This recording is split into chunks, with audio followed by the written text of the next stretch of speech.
Mr. Eric Parrado, Chief Economist and Economic Counselor of the Research Department of the Inter-American Development Bank, conference presenters, colleagues, students, friends all, good morning and welcome to WECON 2025. I think it is extremely fitting that this year's WECON falls on the University of the West Indies Research Day. After all, that's what WECON is all about, research. WECON provides an opportunity for researchers around the world to share their groundbreaking, cutting edge work and receive valuable, insightful feedback from their colleagues. WECON helps to create an exciting aura or atmosphere of research, investigation, and exploration within the Department of Economics. An ambience or aroma of research, which I'm sure the students have picked up on. Can you feel the excitement in the air, students? I'm not hearing enough excitement, students. Let me hear the excitement in the air. In fact, I think that's the aspect of WECON that I'm most excited about. The fact that it allows our students, especially our graduate students, to be able to have stimulating conversations with world class researchers. Hopefully, these conversations will expand their perception of what's possible and inspire them to dream big dreams for themselves. My second favorite thing about WeCon is all the connections for collaborative work that are formed during the conversations that take place at lunch or over the akikish during the coffee break. The next 2 days are going to be absolutely amazing. We have a jam-packed program of rich, scintillating, thought-provoking research for you to sink your teeth into and be inspired by, encouraged by, energized by, bothered, motivated, troubled, infuriated, and maybe even outraged by. Hopefully, when you feel all of those emotions, it will lead you to conduct even more research of your own. Before I go, I wanted to share with you my 3 favorite quotes about research. I tried to choose just one quote, but I couldn't, so you're going to get 3. The first one is by Zora Neale Hurston, an anthropologist and writer. It says, "Research is formalized curiosity. It is poking and prying with a purpose." The second quote is by Charles F. Kettering, an engineer and inventor. "Research means that you don't know, but are willing to find out." The final quote is by Wernher von Braun, a physicist and rocket engineer. "Research is what I'm doing when I don't know what I'm doing." So for all of you students who are doing research and you don't know what you're doing, that means you're doing it right. And I will end with a poem about research written by our very own Professor David Tennant, chair of the WECON Planning Committee. Research by David Tennant. Exploring, investigating, pondering, wondering, searching, questioning, an idea ignites, a question excites, an impassioned search, an unquenchable thirst, a determined quest to hypothesize and test, to delve deep and expound, to build on what others have found, to challenge and critique, to apply a new technique, to push the frontiers, to work with peers, to learn something new, to ascertain what is true. Research is a beating heart, as much a skill as it is an art, the lifeblood of innovation, the driving force behind knowledge creation, more than just ideation or poignant contemplation. Good research requires quiet discipline. There are no quick spins or easy wins. 10 failures to each success. Dogged persistence for an inch of progress. But few joys can compare with when the results are clear, when your tests work as they should, and the story they tell is so good, that you know that you have made a mark, more than just a spark, but a tangible addition, a meaningful contribution. Now you just have to wait for the reviewers to determine your fate, while a new question excites, and the passion reignites.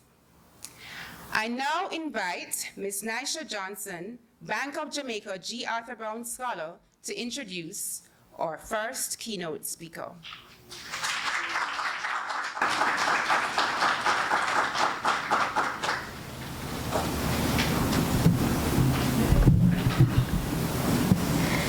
A pleasant morning to everyone present for day one of WECON 2025. I hope we've all been having an amazing day and are eager to be immersed in what promises to be a fulfilling and intellectually stimulating conference. It is my honor and esteemed pleasure to introduce our first keynote speaker, Mr. Eric Parrado Herrera. He is the Chief Economist and Economic Counselor at the Inter-American Development Bank and has led the IDB's research department since 2019, shaping economic policy and fostering development across the region. Mr. Parrado is a distinguished academic, having served as a professor of economics and finance at the ESE Business School of the Universidad de los Andes in Chile. He is also a visiting professor at Oxford University and ETH Zurich, and a member of the World Economic Forum's Global Future Council on Frontier Risks. Before joining the IDB, Mr. Parrado held key leadership roles in economic policy and financial regulation. From 2014 to 2018, he served as superintendent of banks and financial institutions in Chile, where he played a pivotal role in modernizing banking legislation and advancing financial inclusion. He also advised Chile's Ministry of Finance on sovereign wealth fund investment strategies and was instrumental in developing the globally recognized Santiago Principles. His expertise extends to roles at the Chilean Ministry of Finance, the Central Bank of Chile, and the International Monetary Fund. Talk about impact. In recognition of his contributions, Mr. Parrado has received numerous accolades. In 2011, he was named a Young Global Leader by the World Economic Forum, and in 2018, Comunidad Mujer recognized him as a leader in gender equality for his efforts in women's economic empowerment. With extensive expertise in monetary, fiscal, and financial policies, Mr. Parrado has advised central banks worldwide and authored influential research on economic stability and development. He holds a degree in commercial engineering from the University of Chile and both a master's and PhD in economics from the New York University. Today, he will speak on the topic of an exchange rate policy rule, offering valuable insights into exchange rate management and its implications for economic stability and growth. Please join me in welcoming Mr. Eric Parrado Herrera, a leading voice in global economic policy and development.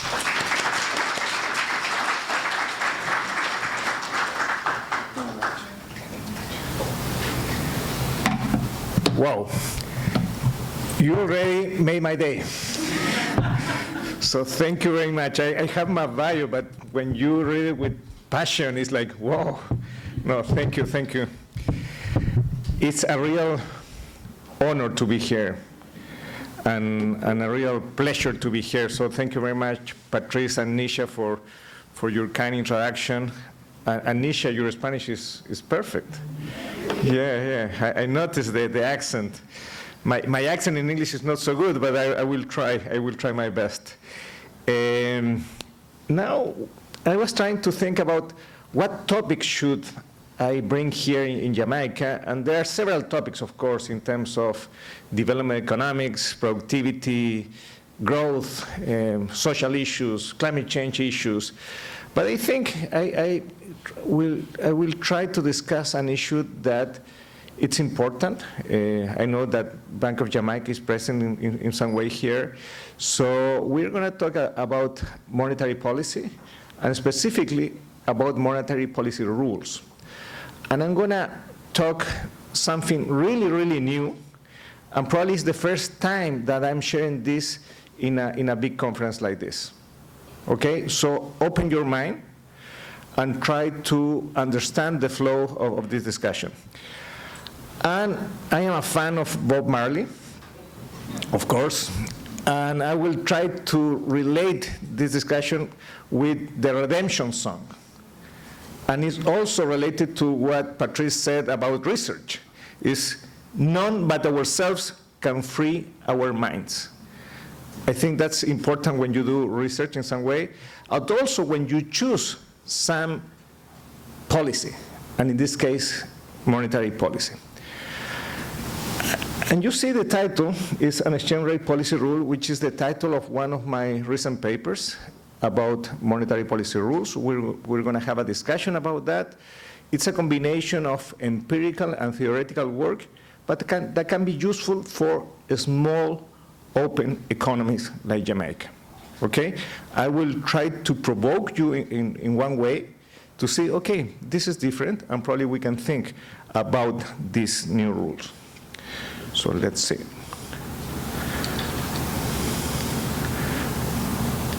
Okay. When you think about monetary policy rules, the first image is about John Taylor's equation, okay, the famous Taylor rule. But if you go back in history, you're going to see that Simmons already talked about this discussion regarding rules versus discretion. And Simmons was the first one to say, okay, let's take a look to price level targeting, having some sort of rule. This was in 1936. This is, I think, a QJE paper. And then we have Friedman with the discussion regarding the constant money growth rule, which is very simple because it relates velocity of money, growth, and then you have like a K rule, 1% increase in the money supply.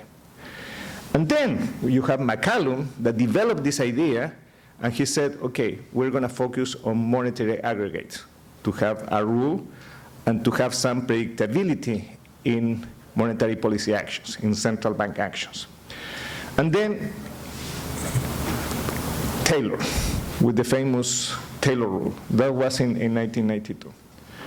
So you have the McCallum rule, the Taylor rule, and then a young economist, 20 years ago, wrote a very simple paper and tried to provide a new rule, which is the exchange rate policy rule.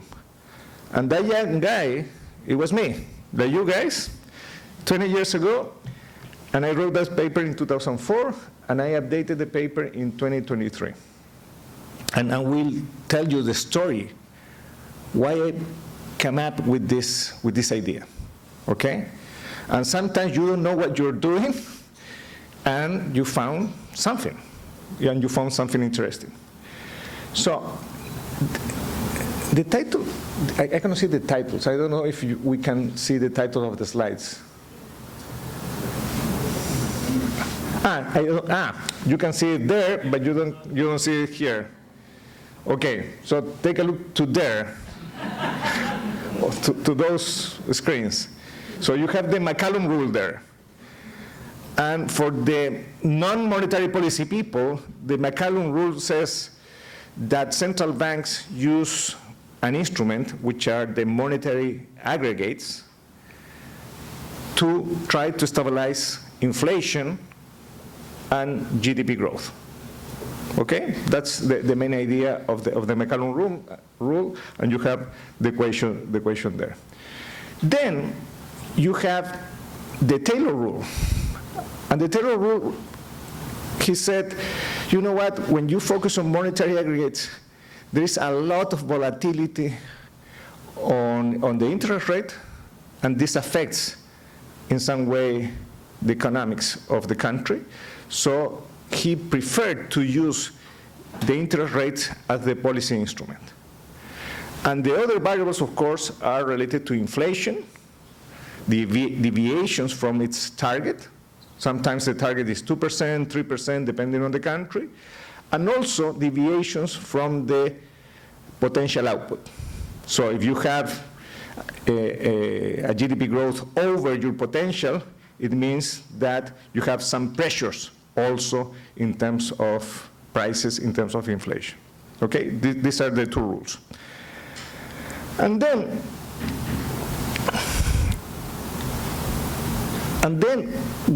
this was based on the idea of closed economies like the US. So Taylor thought about these ideas, thinking about the US, trying to characterize monetary policy for the US, but then for other emerging markets, small, open, and medium economies, some people said, okay, we have to augment this Taylor rule, and we have to have an exchange rate component.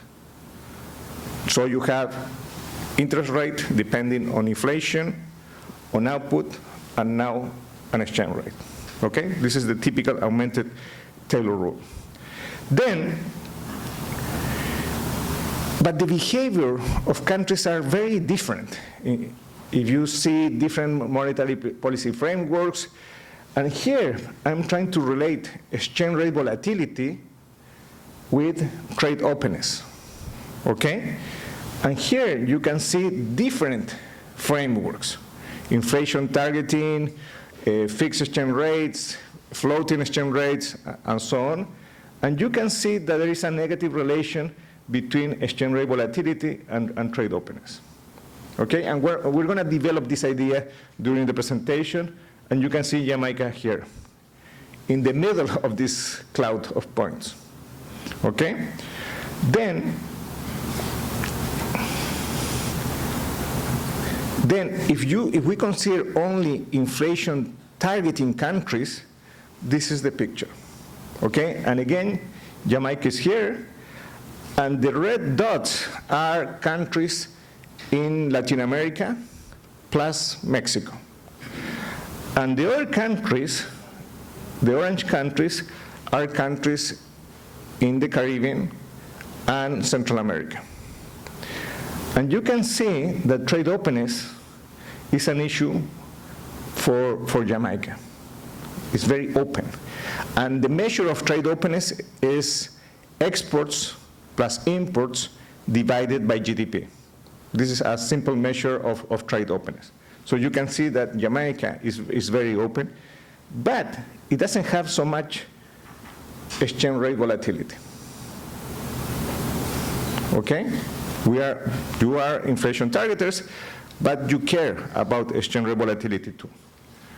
So now going back to the title. Then, my first job after my PhD, it was at the IMF. And there you enter as a young economist, and my first job was to be the economist in charge of monetary policy in Singapore. And in my thesis, I worked with DSG models, I worked with Taylor rules, I estimated Taylor rules for several countries and so on. So the first idea that I said I'm going to apply in Singapore was to characterize monetary policy in Singapore using a Taylor rule. So I tried to do my work, and then nothing worked. So I used interest rate, I used inflation, I used GDP growth, and so on, and nothing made sense. And then I said, okay, I'm going to understand what's going on. And I read all the monetary policy statements. I read all the framework that they put together in Singapore. The central bank in Singapore is called MAS, Monetary Authority of Singapore. And then I said, oh, okay, I understand now. They said, we are so open to international markets, both in trade and financial flows, that we cannot control our own interest rate. So the way to do monetary policy is to play around with the exchange rate. That's important to say. We are really open, so we cannot control our domestic interest rate. So that's why if we move the interest rate, it doesn't make any sense to market rates. So the only way to influence prices and growth is through the exchange rate. So what I did in my estimation is I said, okay, I'm going to replace the interest rate with the change of the exchange rate. And I did that in this equation. So you can see that this is like a Taylor rule, but instead of having the interest rate, we are using the change of the exchange rate with the inflation component and the GDP growth component. Okay? So I was trying to sell this idea, and I don't want to call it myself the Parrado rule, but you can, okay? So, and this was in 2004. And the good thing is that it matches perfectly the data. And when I showed this to, I don't know where to point. Okay, when I showed this, and I put this in a paper to MAS, to the Central Bank of Singapore, they were surprised because they didn't know how to characterize mathematically their actions.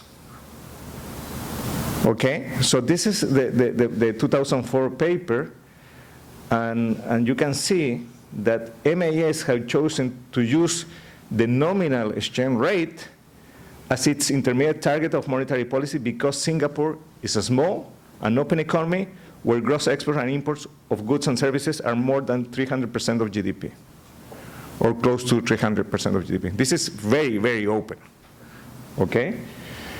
So the exchange rate has a much stronger influence on inflation than the interest rate.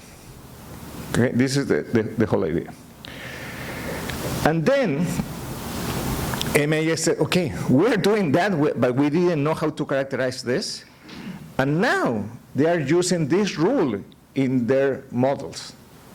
This specific rule, so they said in blue, following Eric 2004, the monetary policy reaction function in the SMS is therefore expressed in terms of the trade-weighted exchange rate index, the nominal exchange rate.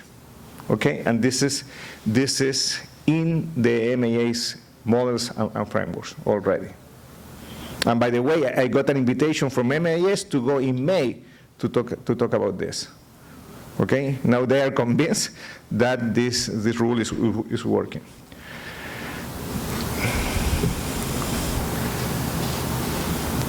Okay, very interesting that when I published this in 2004, and then I did a search of the most downloaded papers, working papers at the IMF, my paper is in the 5th place of all the working papers of the IMF.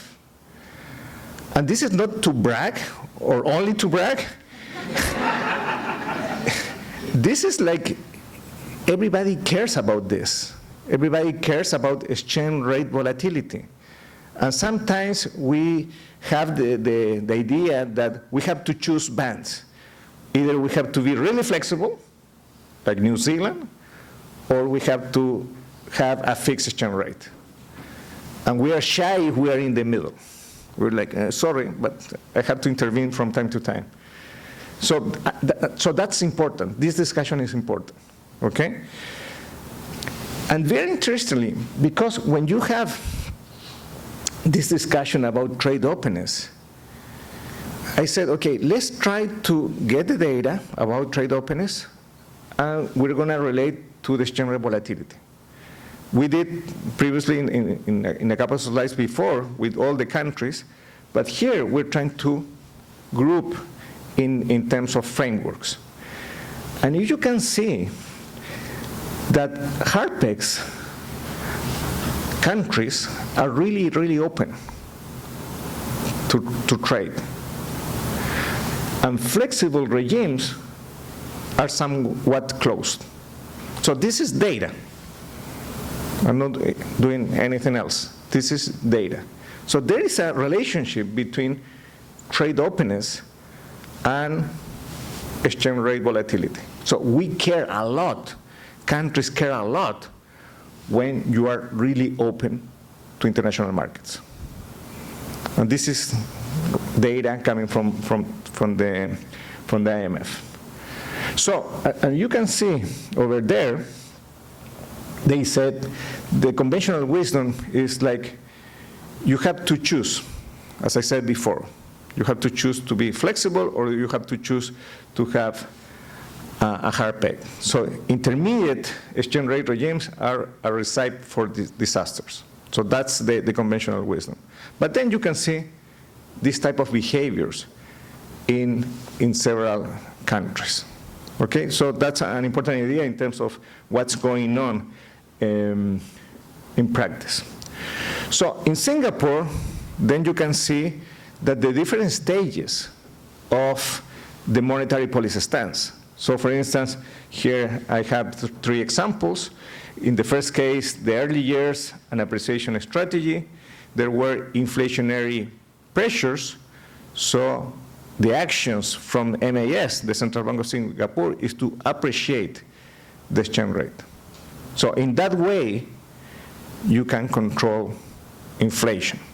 Okay, you have pressures of inflation, so you appreciate your exchange rate. Okay, that's the mechanism. Then you have policy adjustment during recessions, declining export competitiveness, and a downturn in activity. So now you start to depreciate because you want to increase competitiveness and you have some space in terms of inflation. Then the third example, response to economic crisis. Here we have the Asian financial crisis, the global financial crisis of 2008, 2009, the COVID-19 pandemic, and the stance was zero appreciation to support growth and maintain liquidity. Okay, so you can find different examples in these specific periods for Singapore. So they are using actively the exchange rate to try to keep inflation stable. Okay? And this is how I compute this equation. So I use the generalized method of moments with an optimal weighting matrix. So I have this equation, and then I include lag values of CPI inflation, output as elements for this computation. And I use also information regarding the commodity price indices and also the federal funds rate as other variables that can explain some of these behaviors. And this is the estimation, okay? This is the baseline case. When you think about Taylor rules, the coefficient associated to inflation is close to 1.5, okay? Because if you have an increase of 1% in inflation, you have to increase more than 1% your interest rate, your nominal interest rate. Because in that case, the real interest rate is also positive because it's increased 1% inflation, the coefficient is 1.5, so you're increasing more than 1% your nominal, and the real is also increasing. You follow me? Okay, that's important. So here, I have different horizons.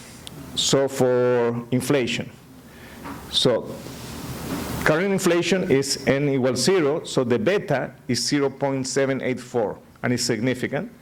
But then I play around with different looking forward or horizons.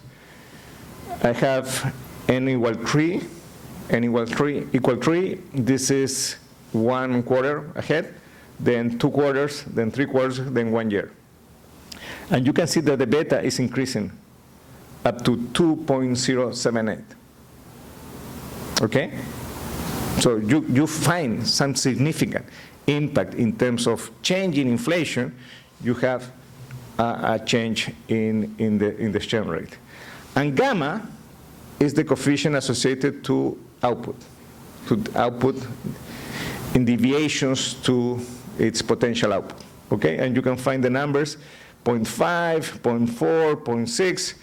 And in the Taylor rule, the number is 0.5. This is like the number for the US. 1.5 for inflation, 0.5 for GDP.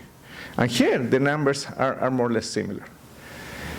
And the rho is just the inertia component. So it's the lag value of the change of the exchange rate, which is very high. It means that you don't jump from one state to another significantly, okay? There is a lot of inertia. And this is in the updated version of the paper, so I tried to find like a different beta depending if you have a crisis or not, and you can see that without crisis is the gray dots here, and the whole sample, including the crisis, are the black diamonds, are much higher. So that means that the reaction of the Central Bank of Singapore is much more important when you have a crisis, because sometimes you have inflationary pressures or you have a recession, so you have to react more actively. So you can find this in the data. There is a stronger policy response when you have a crisis, and this could be a model for open economies. Okay? So far, so good. So now, and this is a new paper. This is a new paper with my colleague, Rodrigo Jerez. And I talked to him, I said, you know what, I have this paper, the original paper. It's an empirical estimation, but I would like to have a new Keynesian model, a dynamic new Keynesian model, and try to compare the different rules. Try to compare the Taylor rule with the exchange rate rule. And let's see what happened. And I used the case of Chile and Singapore. Singapore, because they use the exchange rate rule, and Chile because they are inflation targeters, traditional inflation targeters, and they use the interest rate. Okay? And by the way, I talked to John Taylor about this when I said, okay, I'm working with Singaporean data, and I found this with this new rule, and he said, he's very proud of his rule, of course, and he said, probably it's the same if you compute my rule than your rule. So it's like some equivalence in terms of the computation, and I said no. He didn't agree. But I said, you know what? I'm going to send my paper and the estimation. I send my papers, and I think I convinced him in some way. So I'm in the notes when I wrote the 23 version paper. I said thank you, John Taylor, because of your feedback. So there is a little bit of discussion regarding that because it's the only country that does monetary policy like this. Okay? But other countries, like other small open economies, do some inflation targeting traditionally, but at the same time, they intervene in the exchange rate markets. And we have several examples in the region. So that's why I said, okay, let's try to have a race between these two horses, and let's see what's happening. Okay, so here, don't look at the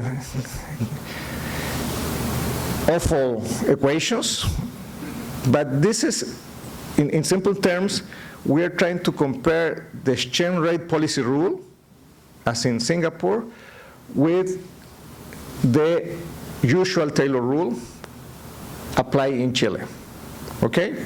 So remember, in the Taylor rule, we have the interest rate here, which depends on the inflation, with deviation from its target, and also the GDP growth in terms of deviation from the potential output.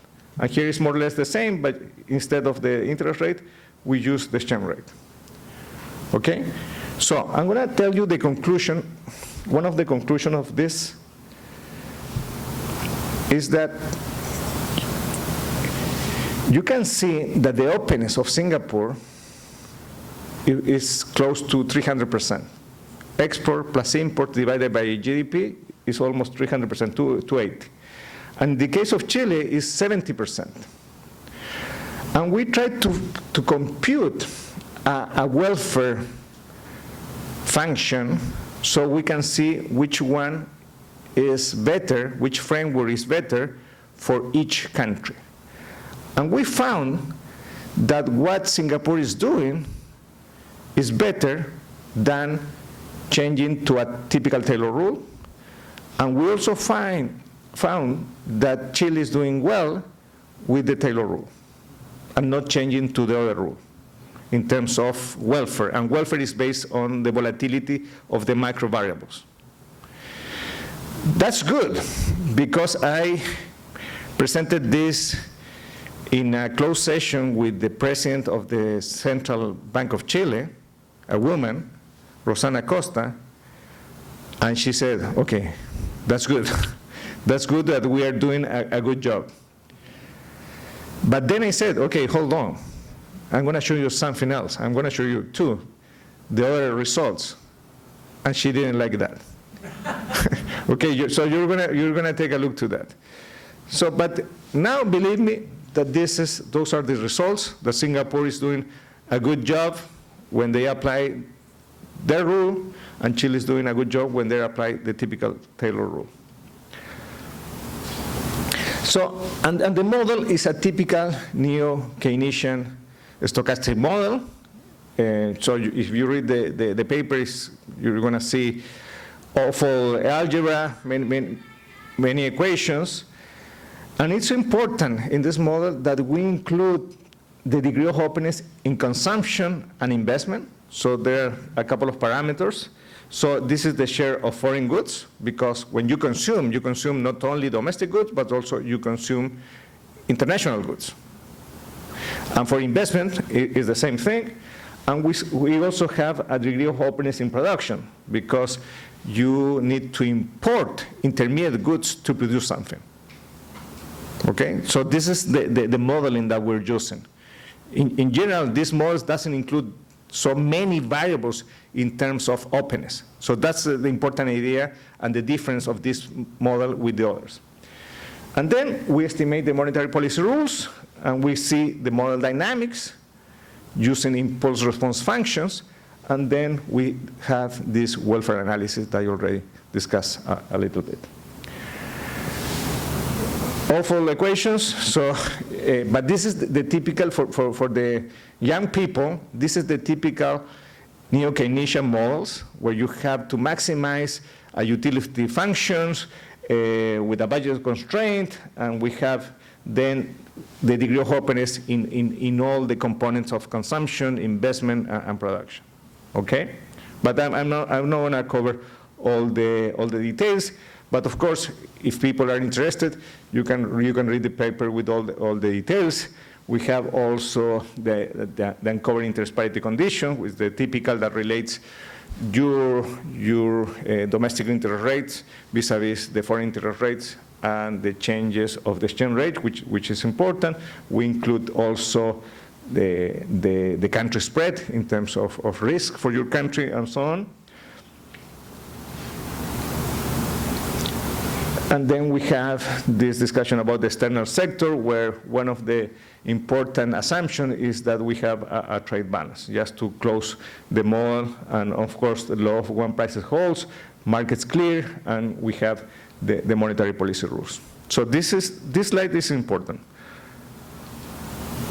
Here, we estimate and try to calibrate the model using the data, and we can see the rules, the exchange rate rule and the interest rate rule for the case of Singapore, and then we apply the same rule for the case of Chile.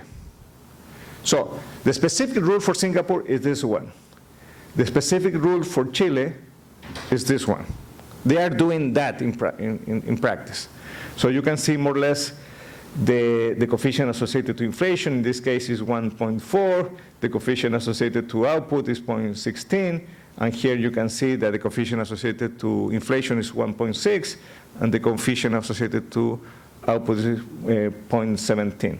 But also we have like counterfactual rules for each country. So what would happen if Chile apply an exchange rate rule? And you can see the numbers here. And what will happen if Singapore applies a Taylor rule? Okay, just to compare these two different rules.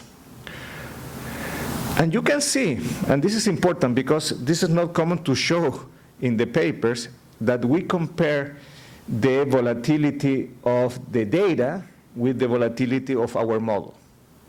Okay, try to see if we have a good match in terms of the theoretical model and the data, and more or less, we are really similar in terms of the output. For instance, there are no major differences. This is consumption, this is investment, probably here we have a difference. This is trade balance, where you have larger difference because the model is assuming that we have trade balance all the time. So probably we can find that difference bigger there.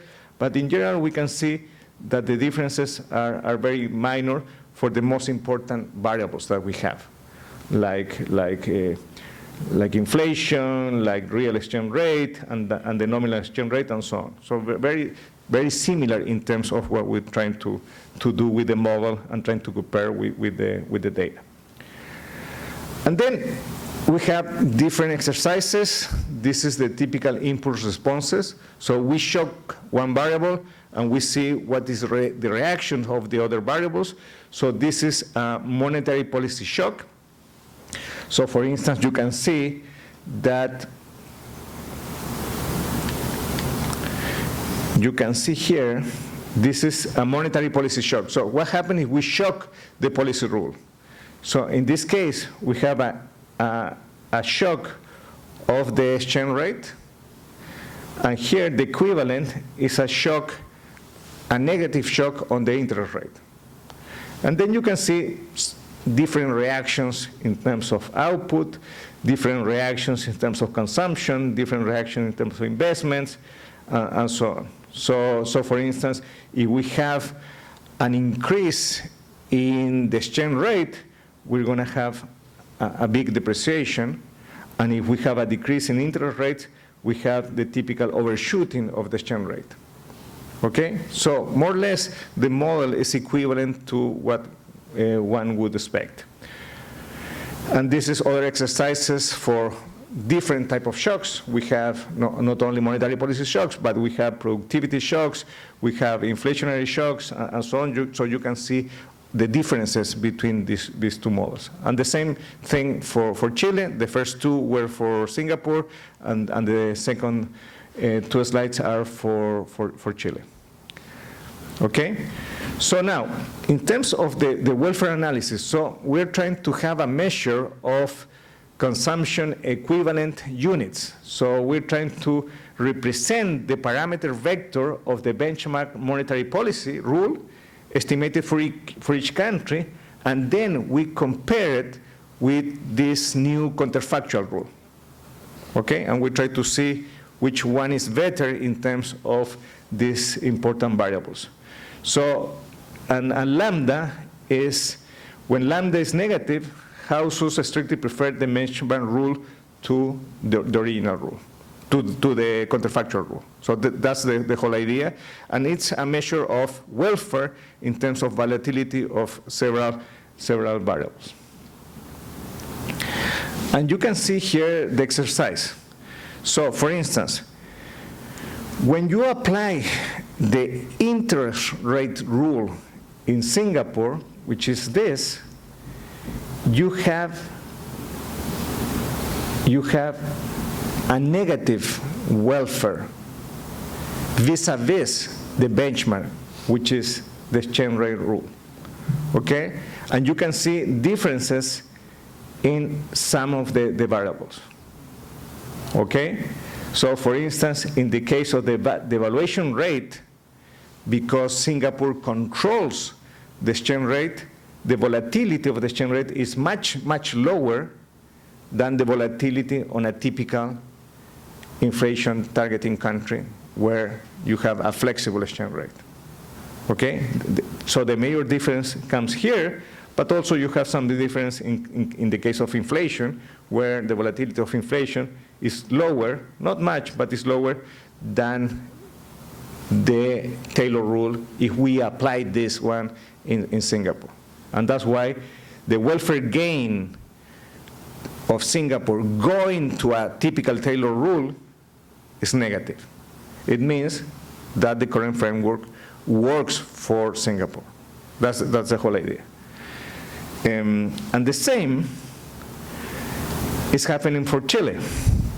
So if Chile wants to move to a exchange rate policy, they are going to lose welfare, and this is going to be minus 0.5 if they move from inflation targeting using the interest rate to inflation targeting using the exchange rate. Okay? And that's why the president of the Central Bank of Chile likes this, because he said, okay, we are doing a good job using this model. Now, we try to find, this is like a 3D figure, we're trying to find where can see a change in the welfare. So, and we can see that the change in welfare, we require, try to imagine this as a 3D figure because it's sometimes difficult, you require to have, it's over this black line, a really big coefficient associated to inflation, more than 4, close to 5. So that's impossible. That means that you have some inflationary pressures. Of 1% in inflation, you have to increase 4 times the interest rate. And that's dangerous for your economy. So that's the case when you try to see, okay, where I can find this change in behavior using these 2 coefficients of inflation and output. And similarly, it's the case of the welfare gains if we try to do something different. And again, the coefficient associated with inflation has to be really high. And this is happening both for Singapore and also for Chile. And it's going to be much clearer with this picture.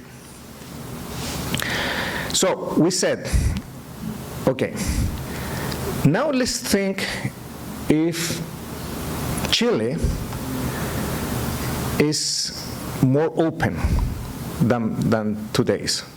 So Chile, you remember 70% of openness, and then we say, okay, when is possible to say that the exchange rate policy is better or dominates the Taylor rule, because it will depend on the degree of trade openness. And that's the curve that we have, and we can see that welfare is increasing depending of the degree of openness. So here we have negative numbers, negative numbers, negative numbers, but then in some moment in time, it turns positive.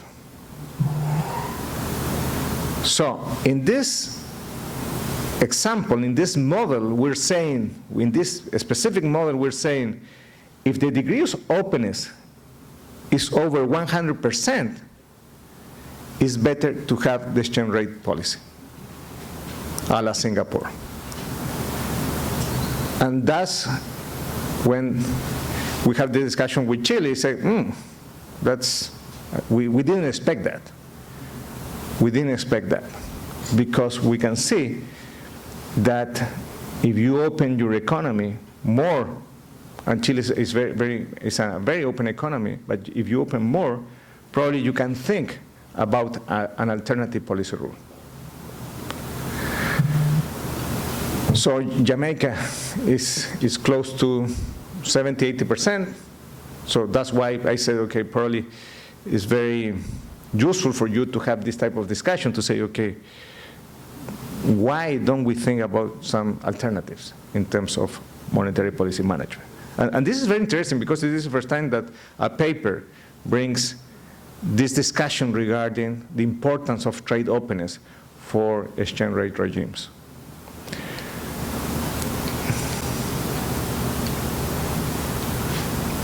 Okay, so the conclusions are the desirability of exchange rate management is increasing in the trade of openness. So it's monotonic.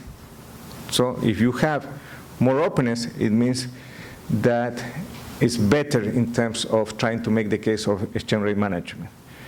Managing the exchange rate through exchange rate rules generates welfare gains of 1.5% in Singapore, because openness is very, very large relative to standard Taylor rules, and analogously for Chile, an exchange rate rule would imply welfare losses of minus 0.5, as we discussed. So, uncovering interest parity wages call for less exchange rate volatility, favoring the exchange rate regime. So that's why we have all these components of trade openness in consumption, in investment, and production, and that's why we have these dynamics where the exchange rate volatility is very important for the society and for welfare. So this is the paper with Rodrigo, and we are trying to have some additional changes and additional discussions with this paper before sending to a journal, but you can take a look to this paper. And also very important, when we have this discussion that sometimes are theoretical but are really important for monetary policy or for other type of policies, we try to say, what is the policy message? And that's why the policy message is that one, to say, okay, how we can control inflation and how can we have an impact in terms of welfare for our countries. And that's why not only we produce this paper, but we also have this op-ed in Financial Times talking about this and trying to provoke, of course, an international discussion to rethink exchange rate orthodoxy for open economies. And sometimes it's to give you some ammunition to say, you know what, exchange rate volatility is important for our countries, and probably we can have a different framework. So you can also take a look to this op-ed. And again, thank you very much for your invitation. It's a real honor and pleasure to be here and to discuss these new ideas with this group. Many thanks.